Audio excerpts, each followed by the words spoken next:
একাদক্কার পর ফের জলসায় ফিরছে সোনামণি।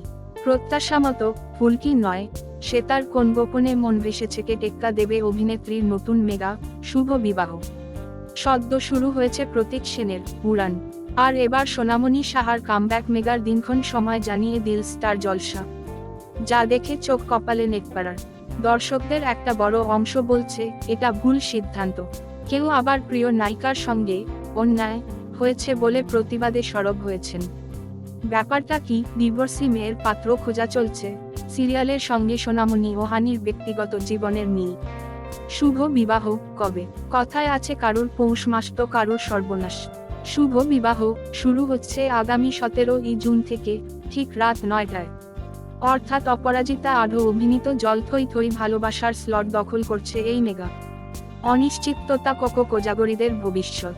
শুরু থেকেই টিআরপি তালিকায় স্লট কম বেশি দখলে রেখেছে জল থই থই ভালোবাসা, তাই আচমকা এই সিরিয়ালকে স্লট থেকে সরিয়ে ফেলার যুক্তি খুঁজে পাচ্ছেন না অনুরাগীরা।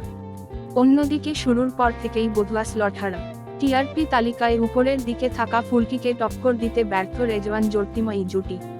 ফ্যানেদের আশা ছিল রাত 8টার স্লটে যেমন প্রতীক সেনের মেগা দেওয়া হয়েছে, তেমনই সন্ধে 7:30টার স্লটে ফুলকিকে টেক্কা দিতে সোনামণির মতো জনপ্রিয় নায়িকার নতুন মেগাকে কাজে লাগবে স্টার জলসা।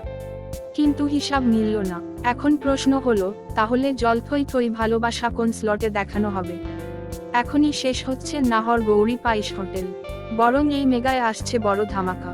অন্যদিকে এই সময় জি বাংলায় লীনা পুত্রের সিরিয়াল সম্প্রচারিত হয়, তাই রেষারেষির প্রশ্নই উঠছে না। তাহলে কি পাকাপাকিভাবে বন্ধ হবে জল থই থই ভালোবাসা, নাকি দুপুরে বা গভীর রাতের স্লটে পাঠানো হবে এই মেগাকে? কারণ এর আগেও লীনা গঙ্গোপাধ্যায়ের মেগা মোহর খড়কুটো দুপুরের স্লটে সম্প্রচার করেছে স্টার জলসা। জল থই থই ভালোবাসার ভবিষ্যৎ নিয়ে এখনো কোনো তথ্য হাতে আসেনি। সুধা আর তেজের ভালোবাসার গল্প দিয়ে সাজানো শুভ বিবাহ, তবে আর 5টা রোমান্টিক কাহিনীর চেয়ে একটু অন্যরকম।